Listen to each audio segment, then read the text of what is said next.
Hi hello नमस्कार. मी शर्वरी तुमच्या सगळ्यांचं नवीन एका व्लॉगमध्ये खूप मनापासून स्वागत करते आहे.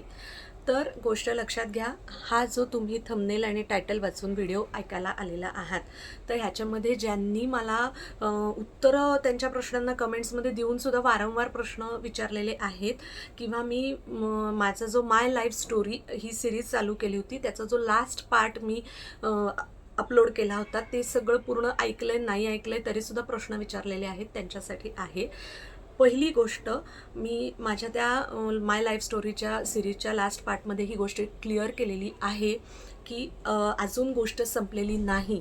म्हणजेच ह्याचा अर्थ मी काही गोष्टींचं तुम्हाला सुतोवाच्य केलं आहे की पुढे पण अजून खूप गोष्टी मी गेल्या 10-11 वर्षात बघितलेल्या आहेत, पण ती आत्ता वेळ नाही आहे तुमच्यासोबत शेअर करण्याची. मी ते योग्य वेळी तुमच्यासोबत शेअर करीन. त्याच्यामुळे जस्ट वेट. प्रत्येकाला ना आपली आपली एक सिच्युएशन माहिती असते, कधी काय कुठल्या गोष्टी आहेत, तर त्यानुसार प्रत्येकजण गोष्टी शेअर करत असतो. आणि एस्पेशली माझ्यासारखी माणसं की जी कुठलाही ड्रामा क्रिएट न करता अत्यंत सरळपणाने गोष्टी शेअर करत असतात. जे सरळ आहे, साधं आहे, खरं आहे ते क्लिअर करत असतात, ते दाखवत असतात. त्याच्यामुळे लक्षात घ्या, 200हून अधिक माझ्या या चॅनलवरती ब्लॉग्स असतील, व्हिडिओज असतील, वेगवेगळ्या टॉपिक्सवरते वरचे रिलेटेड टू आपलं जे काही डेली रुटीन असतं. तर त्याच्यामध्ये मला अजिबातच कुठेही हे सिम्पथीसाठी वगैरे हा व्हिडिओ करायचा नव्हता, हे सगळी सिरीज करायची नव्हती. कारण जर तसं असतं तर मी व्हिडिओ चॅनलची सुरुवातच तशी केली असती, तशी केलेली नाही. मला तो माझ्या चॅनलचा रडगाण्याचा बेस अजिबात ठेवायचा नाही. त्याच्यामुळे तुम्ही जर सगळे व्हिडिओज बघितले असतील माय लाईफ स्टोरीचे पार्ट्स, तर त्याच्यामध्ये देखील मी अत्यंत एक त्रयस्थपणे स्टोरी टेलिंगसारखं हे सगळं सांगितलेलं आहे. माझ्या आयुष्यात काय काय घडलं, कुठेही रडणं भेकडणं ड्रामा काहीतरी असं काहीही केलेलं नाही आहे. अत्यंत सरळसोटपणे गोष्टी सांगितलेल्या आहेत. ज्यांना हे खरं वाटतंय त्यांनी विश्वास ठेवावा, ज्यांना नाही वाटत आहे त्यांच्याबद्दल मग मी काहीच म्हणू शकत नाही.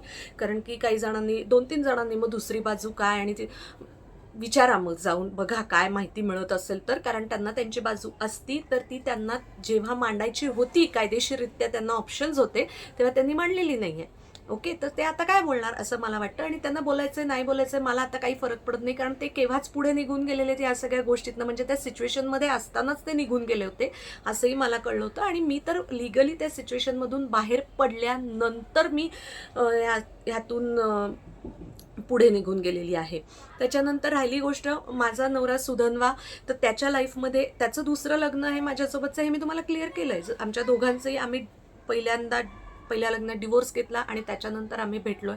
का मी असा निर्णय घेतला अशाच मुलाशी लग्न करण्याचा, हेही मी तुम्हाला त्या व्हिडिओमध्ये व्यवस्थितपणे सांगितलेलं आहे. आता त्याच्या आयुष्यात हे काय घडलं एक्झॅक्टली, तर मला असं वाटतं सांगायला मी योग्य व्यक्ती नाही आहे. कारण की एक इंडिव्हिज्युअल म्हणून मी त्याला ट्रीट केलं पाहिजे. त्याची इच्छा नसताना, त्याला वाटत नसताना मी त्याची स्टोरी, त्याच्या लाईफची स्टोरी का सांगू.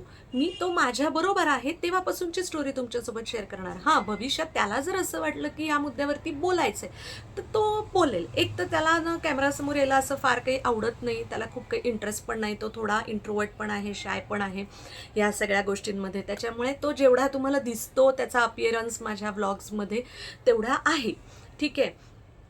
त्यामुळे त्याची पर्सनली आयुष्यातली काय गोष्ट आहे ही मला माहिती आहे, माझ्या कुटुंबियांना माहिती आहे. That's it. आमच्या आजूबाजूच्या ज्या योग्य व्यक्तींना माहिती असायला पाहिजे त्यांना माहिती आहे. संपला विषय. मला गरज वाटत नाही आहे मी एक त्याला न विचारता, त्याच्या मनाची इच्छा नसताना तुमच्यासोबत हे शेअर करण्याची. राहिला प्रश्न आता मग माझ्या आयुष्यात काय चाललेलं आहे, तर ते तुम्ही बघू शकता. मागचे सगळे व्लॉग्स तुम्ही जाऊन बघू शकता. आताही मी करंट लाईफ सुरू केलेलं आहे तुमच्यासोबत शेअर करायला, तर त्याच्यामध्ये तुम्हाला माझ्या आत्ताच्या आयुष्याचे अपडेट्स मिळणारच आहेत. राहिला प्रश्न माझा नवरा आत्ता एक्झॅक्टली काय करतो, कसं करतो, तर छान आहे आमचं, मस्त व्यवस्थित चाललेलं आहे. जसं एका मिडल क्लास फॅमिलीचं छान एक आयुष्य आपण म्हणतो ना 1 ते 30 तारखेचा मेळ घालणं ह्या पद्धतीने जसं चालतं तसं माझं आयुष्य छान चाललेलं आहे. ती परमेश्वराची कृपा आहे, स्वामींची कृपा आहे. टचवूड किसी की नजर ना लगे. आणि तुम्ही पण छान शुभेच्छाच द्याव्यात ही माझी परमेश्वर चरणी प्रार्थना आहे. आणि कोणालाही एकमेकांना शुभेच्छाच देण्याची बुद्धी व्हावी, कोणाच्याही बद्दल एकमेकांच्या मनात निगेटिव्हिटी येऊ नये असंच मला नेहमी वाटत असतं. मी तरी स्वतःकडनं तोच प्रयत्न प्रयत्न करते. त्यामुळे एक्झॅक्टली त्याच्या तो आत्ता काय काय करतो वगैरे ह्या गोष्टी सांगेन ना, हळूहळू पुढे एक एक गोष्ट सांगत जाईन, गोष्टी समजत जातील. तुम्ही एखादं पुस्तक वाचायला घेता तर मग पहिल्या 2 पानातच तुम्हाला त्या सगळं पुढे त्या गोष्टीमध्ये काय घडलंय हे कळलं पाहिजे, ही अपेक्षा चूक आहे ना. तुम्हाला जर आवडत असेल माझं चॅनल, माझी ही जर्नी बघायला आवडत असेल, तर स्टेप बाय स्टेप बघत चला, आधीचे जुने व्लॉग्स बघत चला, त्यातूनही तुम्हाला खूप साऱ्या गोष्टींची उत्तरं आपोआप मिळतील. तर अशा पद्धतीने जावं माझ्या प्रेक्षकांनी, माझ्या सबस्क्रायबर्सनी, असं मला वाटतं. कारण की मी अत्यंत रॉ, सिम्पल, रिअल गोष्टी शेअर करते. कुठलाही ड्रामा नसतो. तुम्ही लक्षात घ्या, तुम्ही मागचे जाऊन माझे व्लॉग्स बघा. आत्ता जे व्ह्यूज येत आहेत माझ्या व्हिडिओजना आणि व्लॉग्सला, जेव्हापासून मी माझी लाईफ जर्नी शेअर करते, आधी तेवढे नाही मिळालेले. लक्षात घ्या, ह्याचाच अर्थ मला विनाकारण कोणताही ड्रामा क्रिएट करायला आवडत नाही. आणि ह्याचाच अर्थ मी जे खरं आहे ते तुमच्यासोबत जेव्हा जेव्हा स्टेप बाय स्टेप त्या गोष्टी येतात, वेळा येतात, तेव्हा शेअर करते. आणि ज्यांना असं वाटतं ना की हे आता कशाला आणि मग कशाला, मग तुला ही गोष्ट लक्षात राहत नाही का, तेव्हाचं तुझं वय आठवत नाही का वगैरे, असं कसं तू विसरतेस, तर खरंच सांगते, मी खूप गोष्टी अत्यंत बारीक बारीक मायन्यूट लक्षातही ठेवू शकते आणि खूप गोष्टी महत्त्वाच्या पण मी विसरू शकते. असं माझ्या बाबतीत होतं. आणि मला असं वाटतं अशी बरीच माणसं असतील, तुम्ही त्यातले असाल तर कमेंट करून मला खाली नक्की सांगा. आणि सायकोलॉजिकल टर्म्समध्ये अशा लोकांना बुद्धिमान समजलं जातं. परत सांगते, ही एक फॅक्ट तुमच्यासोबत शेअर करते, ह्यातून मी स्वतः खूप बुद्धिमान आहे असं काहीही तुमच्यासोबत शेअर करत नाही. मी अत्यंत एक साध्या सरळ सामान्य बुद्धीची व्यक्ती आहे. आणि माझ्यासोबत ज्या गोष्टी झाल्या आहेत त्यातून, परत सांगते, मला प्रेरणा वगैरे द्यायचे हे शब्द मोठे वापरण्यात काहीही इंटरेस्ट नाही आहे. ह्याच्यापेक्षा वाईट वाईट सिच्युएशनमधून जाणारी माणसं मीही आजूबाजूला बघितलेली आहेत, त्यांच्या कथा वाचलेल्या आहेत, कोर्टामध्ये पण बघितलेलं आहे, मी जेव्हा लॉ शिकत होते तेव्हाही बघितलेलं आहे.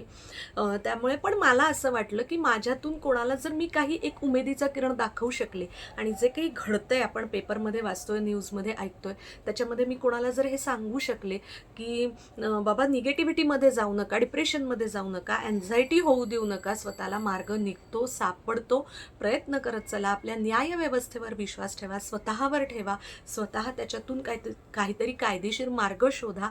स्वतःला संपवणं किंवा त्याच सिच्युएशनमध्ये आयुष्यभर अडकून रडत राहणं ही त्याच्यावरची सोल्युशन्स नसतात. हे फक्त सांगण्याचा ह्या सगळ्या मागचा माझा मनापासूनचा उद्देश होता.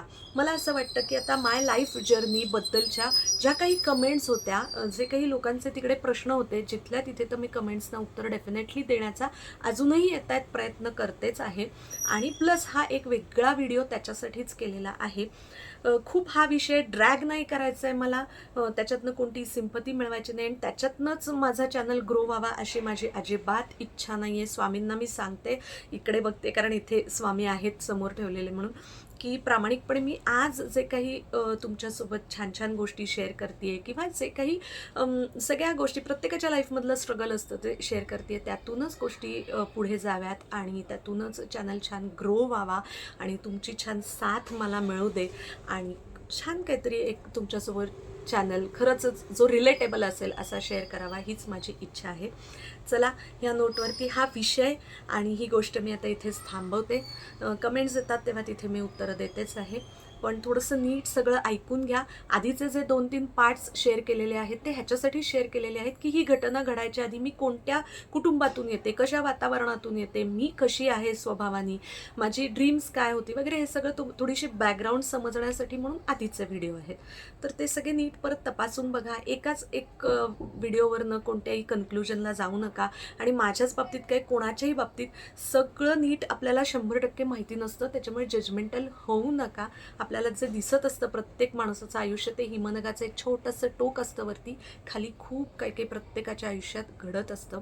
आणि त्याच्यामुळे छान आहेत माणसं, छान वागा, वाईट आहेत माणसं, तुम्हाला कशा पद्धतीने ते डील करायचं आहे हे तुम्ही ठरवा. ह्या नोटवरती मी इथेच थांबते. पुन्हा भेटूया नवीन व्हिडिओमध्ये, नवीन व्लॉगमध्ये, नवीन विषयासह. Till then take care, thanks for watching and bye.